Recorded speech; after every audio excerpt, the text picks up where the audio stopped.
استقلال استقلال استقلال. شنوندگان عزیز رادیو حریت، امروز در سال روز 24 اسد یادآور غرش حماسی تفنگ‌هایی هستیم که 20 سال تمام در کوه‌ها، دره‌ها و دشت‌های این مرز و بوم بر ضد اشغالگری و کفر متجاوز به صدا در آمده بودند.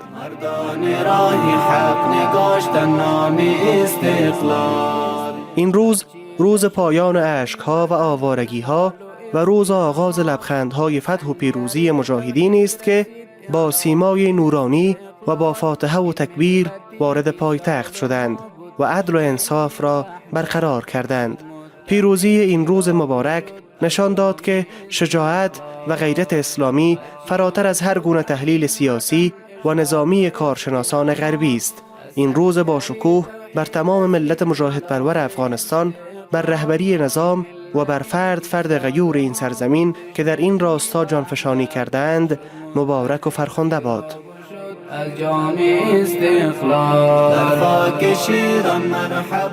اگر به دیده بصیرت و عمیق به وقایع تاریخ بنگریم، فتح مبین 24 اسد تحقق عینی و راستین آیات قرآن کریم و وعده‌های الهی مبنی بر نصرت مؤمنان صابر است.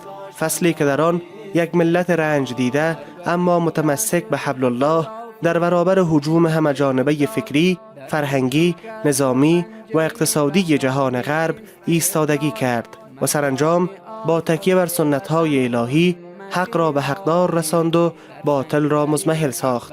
این فتح بزرگ به ما می آموزد که بقا و دوام یک نظام در گرو پیاده سازی احکام الهی، حفظ تقوا، عدالت اجتماعی و خدمت خالصانه به مردم رنج دیده است.